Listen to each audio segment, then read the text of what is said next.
CBS News political director and Face the Nation moderator John Dickerson is with us. Good morning. Good morning, Charlie. I want to turn to Trump in a moment, but with respect to the Democrats, does the momentum help significantly Bernie Sanders going into a calendar that favors Hillary Clinton? Yes, I mean, to the extent that that calendar looked bad for him, the best thing he could get would be momentum, because what it does is it raises these questions for Hillary Clinton of honesty and the nagging questions that have surrounded her, and it requires her to keep answering those questions. So Sanders needs his own momentum. He needs people to rally around him, but this puts pressure on Hillary Clinton, and you always want your opponent to be under pressure.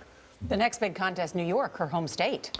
That's right. It's her home state. She's comfortable here. She knows how to do the cut and thrust here. It's going to get pretty raw. We've already seen this conversation about guns isn't just about liability for gun manufacturers. It's about who's responsible for these deaths. I mean, Look at the front page of the New York Daily News today. Taking aim, a Newtown mother taking aim at Bernie Sanders. Yeah, absolutely. And we already saw the race get pretty heated in the last week, and you can imagine that escalating even further. Let's talk about the race last night in Wisconsin. After the loss last night, Donald Trump says this about Ted Cruz, calls him lying Ted Cruz, worse than a puppet, a Trojan horse. It seems that meeting in D.C. didn't really help in terms of getting together the party unity. Right. How can the party come together? Turn presidential, didn't Yeah, that's right. He's talking about that when he wants to be presidential, he can do it. What are your thoughts about party unity? Well, yes, I'll be presidential tomorrow.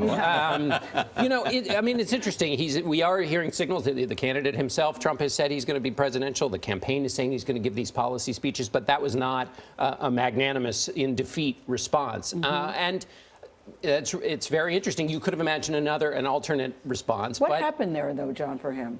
In Wisconsin. In Wisconsin. Well, in Wisconsin, he had a bad couple of weeks going in. Also, the electorate is just not a Trump electorate in Wisconsin. It's more like an Iowa electorate where he lost. So you can overread the Wisconsin results, and he's really happy that New York is coming up next. But he seems to be framing the debate for him to make a case at the convention. That's what's most interesting, and not just the tone of the concession speech, but he's basically saying the establishment is trying to rob me of the nomination. And 6 in 10 voters in Wisconsin, a bad state for Trump, 6 in 10 said whoever has the most delegates going into the convention should get the nomination. That's not the way it actually works, but he's got that kind of momentum on his side. Thanks, John. Thank you, John. Sure.